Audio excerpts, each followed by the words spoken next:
நண்பர்கள் அனைவருக்கும் வணக்கம். எல்லாரும் எப்படி இருக்கீங்க? நல்லா இருக்கீங்களா?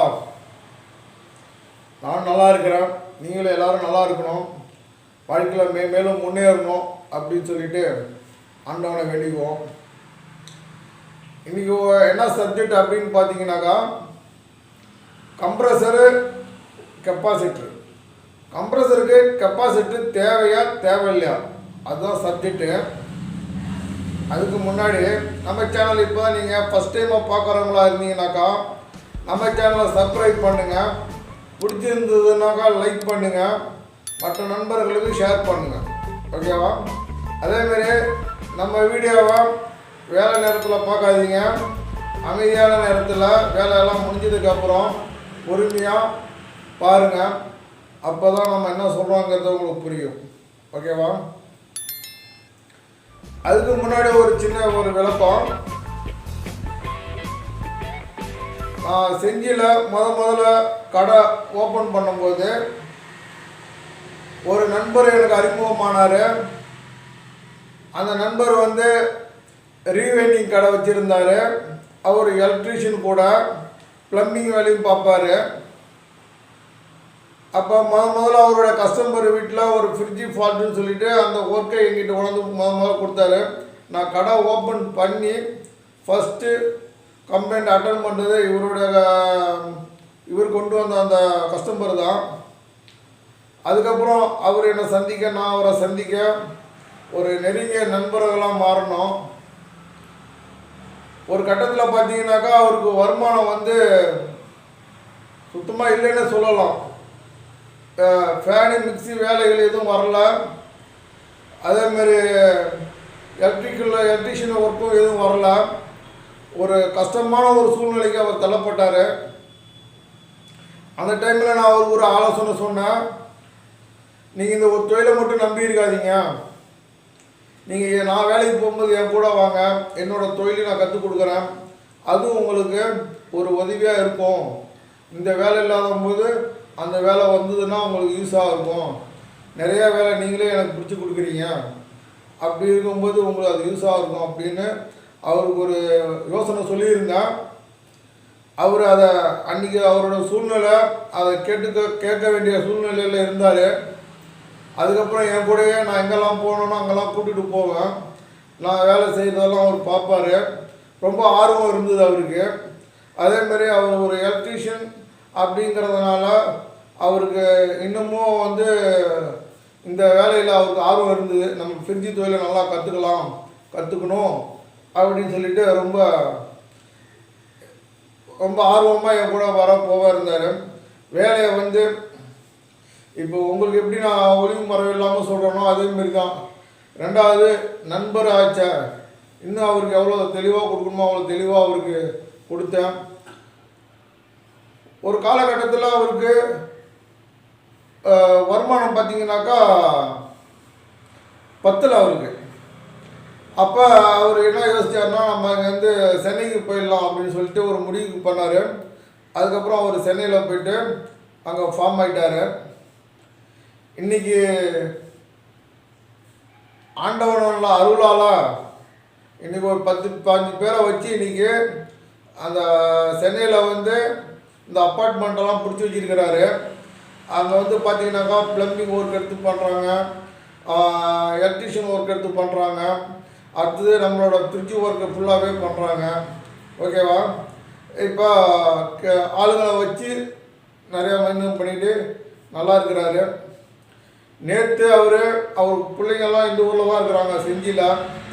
பார்க்குறதுக்காக வந்தார். என்னை பார்த்து கிட்டத்தட்ட கடைசியாக பார்த்து ஒரு 6 மாதம் ஆச்சு.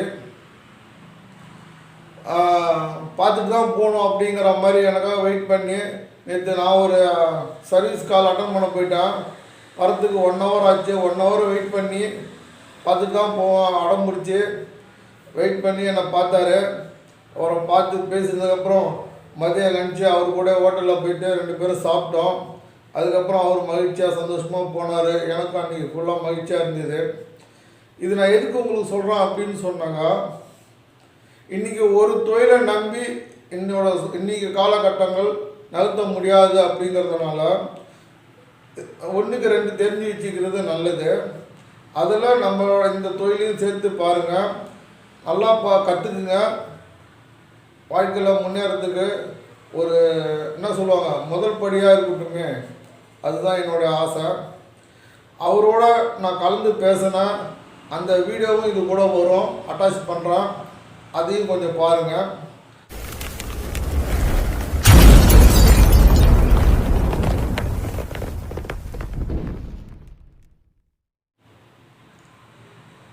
கம்ப்ரஸருக்கு எதுக்கு கெப்பாசிட்டர் கொடுக்குறாங்க அப்படின்னு சொன்னால், அந்த கம்ப்ரஸர் இப்போ நார்மலான ஒரு வோல்டேஜ் இருக்கும்போது ஒரு கம்ப்ரஸர் சாதாரணமாக ஆன் ஆகிடும்.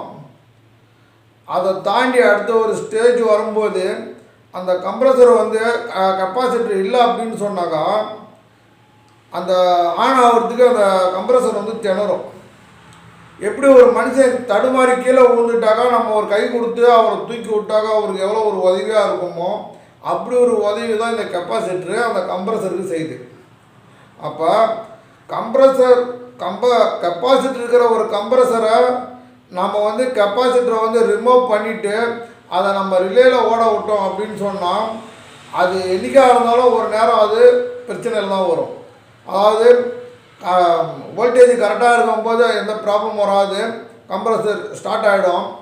சப்போஸ் அங்கே அதாவது ஒரு கம்ப்ரஸர் ஓடக்கூடிய ஸ்டேஜ், ஆனால் அதாவது கெப்பாசிட்டர் இருந்தால் தான் அது ஸ்டார்ட் ஆகுங்கிற ஒரு ஸ்டேஜ் வரும்போது அதில் கெப்பாசிட்டர் இல்லை அப்படின்னு சொன்னால் அது ரீஸ்டார்ட் ஆகாது. அது கம்ப்ரஸர் திணறும். அந்த நேரத்தில் கம்ப்ரஸர் சூடு ஏறலாம், இல்லை ஆஃப் ஆகிடலாம், எது வேணாலும் நடக்கும். அதாவது எல்லா கம்ப்ரஸருக்குமே கெப்பாசிட்டர் வருமா அப்படின்ட்டா வராது. அவங்க கம்பெனியில் இந்த கம்ப்ரஸருக்கு அதாவது அதோட ரீவைண்டிங்கை பொறுத்து தான் ஒரு கெப்பாசிட்டர் அவங்க அமைச்சிருப்பாங்க. மேக்ஸிமம் பார்த்தா எல்ஜியில் மேக்ஸிமம் எல்லாத்துக்குமே கெப்பாசிட்டர் வரும். கம்பெனிலேருந்தே வர்றதில் தான் வரும். நாம் தனியாக வாங்கி செட் பண்ணும்போது அதில் கெப்பாசிட்டர் வர்றதில்லை. கெப்பாசிட்டர் எதில் இருக்குமோ அதில் கண்டிப்பாக கெப்பாசிட்டர் போயிருந்ததுன்னா புது கெப்பாசிட்டர் ஒன்று வாங்கி போடுங்க. இப்போ சிங்கிள் டோருக்கு பார்த்துக்கிட்டிங்கனாக்கா 4 MFD 5 MFD 6 MFD வரைக்கும் இருக்கும். அதாவது டபுள் டோருக்கும் அப்படி தான் வரும். அதுக்கப்புறம் கம்ப்ரஸரோட அளவு மாற மாற கெப்பாசிட்டரோட அதோட கெப்பாசிட்டியும் அதிகரிச்சுக்கிட்டே போகும். 40 50 60 70 80 அதாவது ரன்னிங் கெப்பாசிட்டி, ஸ்டார்டிங் கெப்பாசிட்டி இந்த மாதிரியெல்லாம் வரும். அப்போ கெப்பாசிட்டர் உள்ள ஒரு கம்ப்ரஸருக்கு கண்டிப்பாக அந்த கெப்பாசிட்டர் ரிமூவ் பண்ணாமல் அது போயிருந்ததுனாக்கா கண்டிப்பாக ஒரு கெப்பாசிட்டர் அதிலே எம்எஃப்டிலாம் எழுதியிருக்கும்.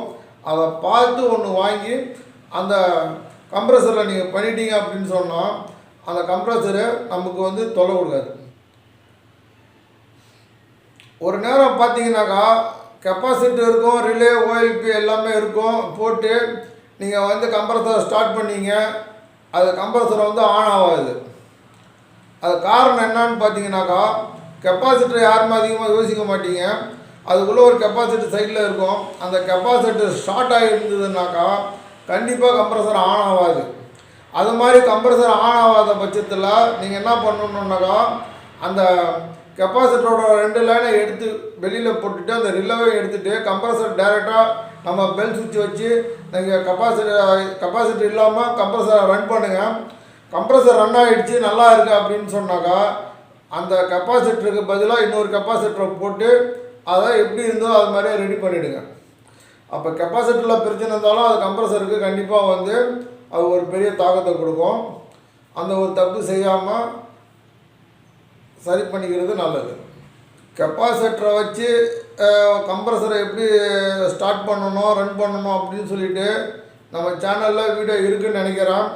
சப்போஸ் அது உங்களுக்கு சரியாக புரியல, எங்களுக்கு மறுபடியும் ஒரு கம்ப்ரஸரை ஒரு கெப்பாசிட்டர் வச்சு எப்படி ரன் பண்ணுறது, எப்படி கனெக்ஷன் கொடுக்கணும் அப்படின்னு சொல்லி நீங்கள் கமெண்டில் சொன்னீங்கன்னாக்கா கண்டிப்பாக நான் உங்களுக்கு மறுபடியும் அந்த ஒரு தெளிவான ஒரு வீடியோவே நான் உங்களுக்கு போடுறேன். அப்படி இல்லை எங்களுக்கு அது போதுமானதாக இருக்குது அப்படின்னு சொன்னாக்கா பரவாயில்ல, அதை வச்சு அட்ஜஸ்ட் பண்ணிக்கிங்க. சரிங்களா? நண்பர்கள் அனைவருக்கும் வணக்கம். எல்லோரும் எப்படி இருக்கீங்க? நல்லா இருக்கீங்களா? இதே நம்ம நண்பர் நம்மகிட்ட வேலை கற்றுக்கிட்டாரு. இன்றைக்கி சென்னையில் சூப்பராக சம்பாதிக்கிறாரு. இன்றைக்கி அவரே உங்கள்கிட்ட பேசுவார், கேளுங்க. சொல்லுங்கள் பாஸ். ஆமாம் ஜி, நாங்கள் இவர்கிட்ட தான் வேலை சேர்ந்தேன். எங்கள் ஓனர் இவர் தான், எனக்கு குரு. இவர்கிட்ட தான் வேலை சேர்ந்தேன். நான் தான் நல்லா இருக்கிறேன். எங்கிட்ட 10-15 பேர் வேலை செய்கிறாங்க. சூப்பர். Okay okay. பாருங்கள், அவர் 10 பேர் வேலை வச்சு வேலை வாங்குறாரு. இன்றைக்கி அந்த அளவுக்கு சூப்பராக இருக்கார். நீங்கள் வேலை தெளிவாக கற்றுக்குங்க, நீங்களும் நல்ல முறையில் சம்பாதிக்கலாம். ஓகேவா? நன்றி.